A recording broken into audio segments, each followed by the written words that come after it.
Because I was able to save at least 70% more time, I'm able to build a personal brand, pitch to new clients, pick up new skill sets, and it allowed me as a solopreneur to continue being a solopreneur without feeling as fearful because I have a team of AI to support me. And then the last use case we wanted to talk about was personal branding. I started posting on LinkedIn only about 1 year ago, so it has been a huge and steep learning curve for myself.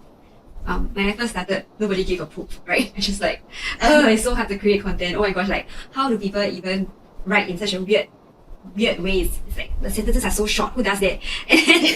And then you'll be wondering like, what on earth are carousels, right? So that was me when I first started to figure all this out. It's like, oh, everything is so hard.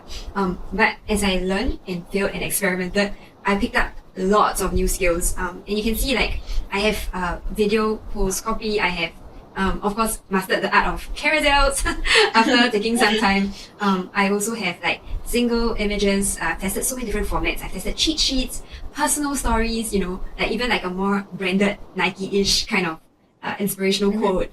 And then also like 9x6 videos, 16x9 videos. And of course, what I've done is to build this LinkedIn Launchpad system because I realized that there are 100 other people out there who are probably feeling the same way. They're feeling like stuck, right? So we have built a tool on Relevance AI. Relevance AI is a very powerful platform where you can build different agents, and what it does is it helps you to turn your thoughts into beautifully formatted LinkedIn posts. So here's an example. So let's say I want to talk about how I went from $5 gigs to 5-figure projects and as a copywriter, right? And then maybe this is what I learned: start small, learn to pitch, build your personal brand. So in this drop down, you can see we have different types of LinkedIn posts. So I might click the personal story post and I'll just hit the run tool button. And what the tool is going to do is going to pull from a series of highly curated top performing posts and frameworks and then combine it with your post topic to create a new kind of post for you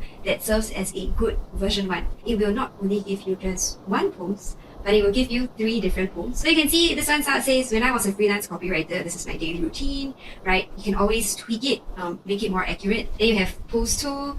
It says that, here's the perfect morning routine. So you can see that I don't have to take everything wholesale. It's not about that. It's about finding a format and tweaking it and then adding your real human story, then making it a lot more personal. So maybe the last post that we can take a look is 3. You see here there is a hook and you have a rehook. Number 3 will surprise you. So again, it's formatted in a way that's meant for LinkedIn, right? I might use this post and then what I will do is to combine it with a photo of myself and maybe a tagline that says 4 things I wish I knew. And that's already good to go. And that could be my Saturday's post. Yeah, this is very LinkedIn, like the copy output. And what we are actually doing is learning from top performing frameworks. So the hard part is most people think that it's very easy to identify and collect a whole suite of top performing LinkedIn frameworks. It is not. It takes a lot of time. Then we find out like what makes it like top performing, right? What is that?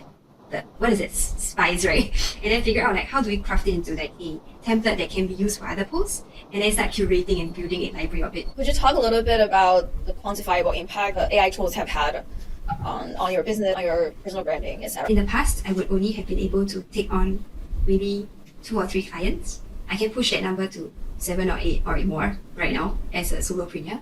I'm choosing to build a business as a solopreneur because that aligns with my passions and my objectives. So it is important for myself to figure out smarter ways to scale. And what people don't realize is the time savings that AI gets you actually frees you up to pick up a new skill set. So a lot of people say, I'm scared I will be replaced. Like, will AI, take over my job?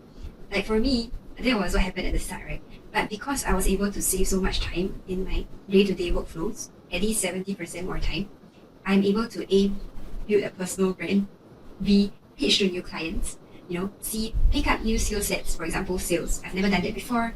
I have to learn it, and I'm also thinking about how I can leverage AI to filter qualified prospects before speaking with them. So when you free up your time, right, it's not about like, now I have more free time to just do nothing and let AI do my job. It's about, okay, now I have a bit more time. What else can I do to help my business or to help myself, right? And I think that actually helps you to grow a lot as an individual, whether it's in work or in life. And even if it's not time at work, if you actually have a passion for cooking and you had no time previously, right? This time saved is invaluable because now you get that freedom to say, I want to invest time in learning how to cook.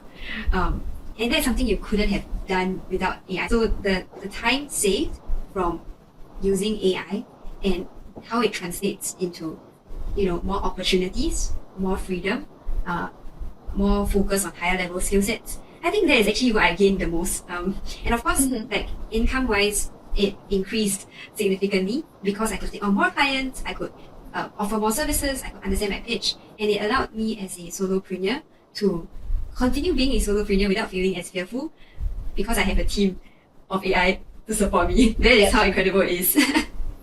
Yeah, you can have a team without having a team. Like AI is your team. And you're able to just as a single person serve like up to 7 clients now and increase your capacity by, 3 to 5 times. Yes, I would say that I would never ever take the human out of the equation. So as much as I love AI, I would never leave AI to just generate that whole piece of work for me. I will always review and refine the work and really make sure that it makes sense for you, your audience, your clients, so that when you produce something, it's of quality and it actually works. AI content without strategy is pointless. You need a combination of both to really get maximum results. Yeah. And what tips do you have for people who want to learn to use AI better? I see you put a lot of thought into your prompts, and it's obvious you took a lot of time to experiment and iterate and just learn the skills. So how do you go about doing that? I think the first things first is to learn to say yes. Just don't be afraid of it. I think there are still a lot of copywriters, marketers, and creatives out there who are like, no, I'm not going to use AI at all. But the world is evolving. If you are able to have a mindset shift and be like, you know what?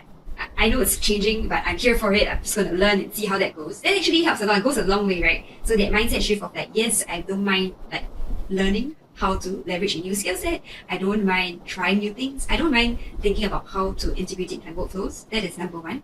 And number two is don't feel overwhelmed by 1,000 different tools because there are a lot of tools out there.